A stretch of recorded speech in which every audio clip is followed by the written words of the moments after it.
ఉన్న బంగారాన్ని విడిపించి ఆ రోజు ఆన్లైన్ రేటుకే మేము కొంటాం. Sharma gold company. నమస్తే రమగారు. నమస్తే జయ. రమగారు, కార్తీక మాసంలో వచ్చే ఏకాదశి ద్వాదశులు చాలా అత్యంత పవిత్రమైన రోజులు కదండి. ఈ 2 రోజులు మనం పాటించాల్సిన నియమాలేంటి? ఏకాదశి ఎందుకు ఇంత ప్రత్యేకమైంది? ఈ హరిబోధిని ఏకాదశిగా చెప్తారు. ఉత్థాన ఏకాదశి అంటారు. విష్ణుమూర్తి నిద్రలేస్తాడు. ఈయన ఆషాఢ శుద్ధ ఏకాదశి, తొలేకాదశి అని చెప్పుకుంటాం. అప్పుడు శయనేకాదశి అంటాం. ఆ రోజున యోగ నిద్రలోకి వెళ్ళాడు ఆయన. మధ్యలో పరివర్తన ఏకాదశి కూడా వస్తుంది, పక్కకి తిరిగాడు అని. ఈ 4 నెలల శ్రీహరి యొక్క నిద్రాకాలం పరిసమాప్తమయ్యేది కార్తీక శుద్ధ ఏకాదశి నాడు. క్షీరాబ్ది ఏకాదశి, చిలుకు ద్వాదశి లేదా చిలుకే క్షీరాబ్ది ద్వాదశి ఇలాగే చెప్తారు. అయితే ఈ క్షీరాబ్ది ఏకాదశి నాడు మనం ఏం చేయాలి? విష్ణువు నిద్ర లేవబోతాడు. ఆ రోజున లేచేస్తాడు కాదు, లేస్తాడు. ద్వాదశి ఘడియలు సమీపిస్తుండగా లేస్తాడు. ఏకాదశి నాడు ఉపవాసం ఉండాలి. సంవత్సరం అంతా చేయలేకపోయినా తొలి ఏకాదశి నాడు చేస్తాం ఉపవాసం.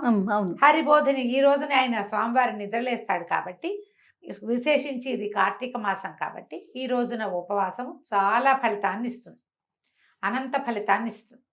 అంచేత ఏకాదశి నాడు ఉపవాసం ఉండటం. ద్వాదశి నాడు ఉదయమే ఆయన నిద్రలేచేస్తాడు.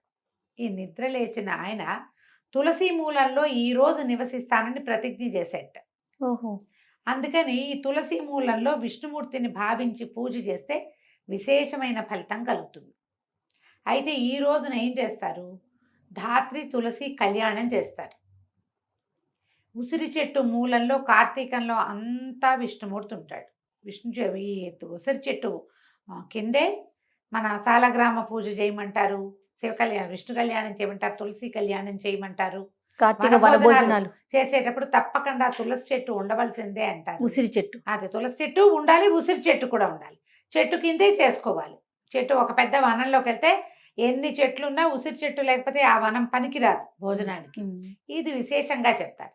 ఈ రోజున ఏం చేస్తారు? రెండో ద్వాదశి నాడు తప్పకుండా ఉసిరి చెట్టు అంటే ఉందో లేదో మన దగ్గర, బజారంతా ఉసిరి కొమ్మలు బాగా దొరుకుతాయి.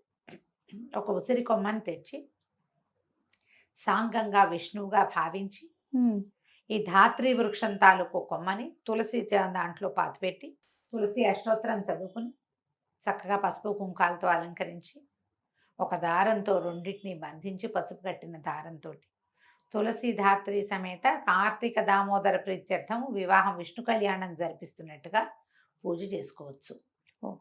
ఈ పూజ అత్యంత ఫలప్రదమైనది. కార్తీకం మనం నెల రోజులు కూడా తులసి పూజ విశేషంగా చెప్తారు. తులసిని నాటినా, దానం ఇచ్చినా, తులసికి నీరు పోసినా, ఎవరైనా పెంచుకుంటుంటే ఆహా ఎంత బాగుంది మీ తులసి చెట్టు లాంటి వాక్యాలు అన్నా కూడా మంచి ఫలితం లభిస్తుంది. మనం రోజువారీ పెట్టుకునే దీపము తులసి దగ్గర పెట్టుకుంటే కూడా మంచిది. ఈ రోజున విశేషించి దీపదానం మరీ విశేషం. ద్వాదశి నాడు చేసే దీపదానము, ఆ దీపం వెలుగు ఎంత దూరం వెళ్ళిందో, ఎన్ని మట్టి రేణువులు ఉన్నాయో అన్ని సంవత్సరాల పాటు వీళ్ళకి విష్ణులోక వాసం వస్తుందట. కార్తీక దామోదర ప్రీత్యర్థమే తులసి పూజ, తులసి ధాత్రి కళ్యాణము, దీపదానము అద్భుతమైన ఫలితాన్ని ఇస్తాయి. అయితే ఉదయమే ద్వాదశి పారణ చేసుకుని పూజ చేసుకుని ద్వాదశి పారణ చేసుకోవచ్చు. ఒకటి పురాణం ప్రకారం పొద్దున ద్వాదశి పారణ చేసుకుని ద్వాదశి నాటి సాయంకాలం మనం కళ్యాణం జరిపించుకోవచ్చు. నలుగురిని పిలిచి మన వరకే చేసుకుంటాము అంటే ఉదయకాలమైనా చేసుకోవచ్చు. సాయంకాలం ద్వాదశి లేకుండా త్రయోదశి వస్తుందేమో చూసుకోండి. నవంబర్ 12వ తారీఖు ఏకాదశి, 13వ తారీఖు ద్వాదశి, మధ్యాహ్నానికి ద్వాదశి వెళ్ళిపోతుంది. అందుకని తులసీధాత్రి కళ్యాణపు విశేషమైన వ్యవహారాన్ని మనం ఉదయకాలమే చకచకా ముగించుకుని ద్వాదశి ఘడియలు దాటకుండా పారణ చేయాలి. తప్పకుండా పారణ చాలా ముఖ్యం. అందుకని కొంచెం ఎర్లీగా లేదు, ఎలాగో పొద్దున్నే లేస్తాం. పొద్దున్నే స్నానం విశేషంగా చేయాలి కదా కార్తీక మాసం కోసం. ఈ పొద్దున్నే లేచి తులసీధాత్రి పూజ కళ్యాణం ముగించుకొని వంట చేసుకొని తీర్థార్చన చేసుకుని శివారాధన, విష్ణువారాధన, స్వామివారికి నైవేద్యం చేసి, ఎవరైనా బ్రాహ్మణుడికి మీతో పాటు ఒకటికి భోజనం పెట్టగలిగిన, బ్రాహ్మణులు కుదరలేదు మన వాళ్ళే సాటి వాళ్ళు ఎవరో ఒకళ్ళు ఇంకొకరికి భోజనం ఇచ్చి ద్వాదశి నాడు భోజనం చేస్తే చాలా అద్భుతమైన ఫలితం లభిస్తుంది. మీ అవకాశాన్ని బట్టి ఏడాదికి ఒకసారి మాత్రమే వచ్చేటువంటి ఈ తులసి ధాత్రి కళ్యాణ శోభని సుసంపన్నం చేసుకోండి. తప్పకుండా అండి. రమ్మగారు, మరి ఇప్పుడు ఏకాదశి ఉపవాసం ఉంటాం. ముందు రోజేమో మనకి సోమవారం వచ్చింది. అవును, ఆ రోజు కూడా ఉపవాసం ఉంటారు. సోమవారం ఏమో నక్తాలు ఉంటాం, పగలు భోజనం చేయకుండా రాత్రి భోజనం చేస్తాం. మర్నాడు ఏకాదశి వస్తుంది. మామూలుగా ఒక లెక్క ఏమిటి, ఏకాదశి ముందు రోజు రాత్రి భోజనం చేయకూడదు, అన్నం తినకూడదు లెక్క. కార్తీకంలో ఈ అమెండ్మెంట్లు లేవు. తర్వాత ఈ నక్తాలు చేసేవాళ్ళు రోజు పగలు ఉపవాసం ఉండి రాత్రి భోజనం చేస్తారు. మరి ఏకాదశి నాడు ఎలా అంటే ఏకాదశి నాడు పూర్తి ఉపవాసమే. స్వామివారికి పాలు పళ్ళు నివేదన చేసి ఉపాహారం మీరేం తినదలుచుకున్నారో ఉప్మా చేసి నివేదన చేసి ఉప్మా పుచ్చుకోండి, పనికొస్తుంది. ఇలా పనికొస్తుంది. మరి ద్వాదశి పరిస్థితి, ద్వాదశి నాడు ఉదయ భోజనం చేయాల్సిందే, గడియలు దాటకుండా భోజనం చేయటమే విధి. కాబట్టి నక్తాలు ఉండేవాళ్ళు ఈ పర్వదినాలలో ఎలా చెప్పబడిందో అట్లాగే చేయాలి. ఏకాదశి నియమాలు అలాగే పాటించడం ఎలా ఉన్నది అలాగే యథాతథంగా పాటించాలి. అంతే లెక్క.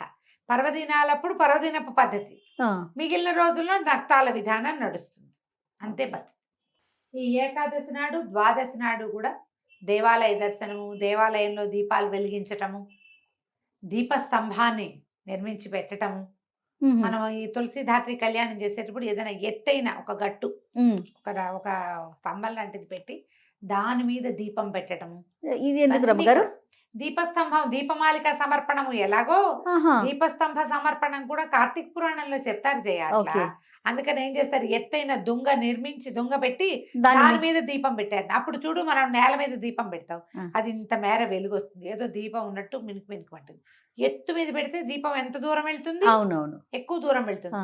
అందుకని తప్పకుండా ఇది చెప్తారు. దీపస్తంభం పెట్టుకోవచ్చు. మీ దగ్గర కేరళ స్టైల్ పెద్ద పెద్ద దీపారాధన కుందులు ఉన్నాయి, ఆ దీపారాధన కుందుని బయట తీయండి. కార్తీక మాసంలో ఈ ద్వాదశుల నాడు ఏకాదశికి, ద్వాదశికి, పౌర్ణమికి ఈ దీపస్తంభాన్ని పెట్టడం చాలా విశేషం. ఆ ఎత్తైన దీపాన్ని వాకిట్లో పెట్టండి.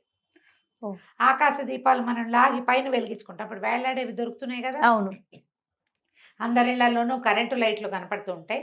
పర్వదినాల్లో అయినా తైల దీపాన్ని పెట్టండి. కరెంట్ లైట్ ఉంటే ఉంది, అది కూడా ఉంటాయి. ఇల్లంతా దగదగలాడుతూ పెట్టుకుంటున్నాం కదా, ఖచ్చితంగా తైలంతో దీపాన్ని పెట్టండి. ఈ వాతావరణానికి చాలా మంచిది, కంటికి మంచిది.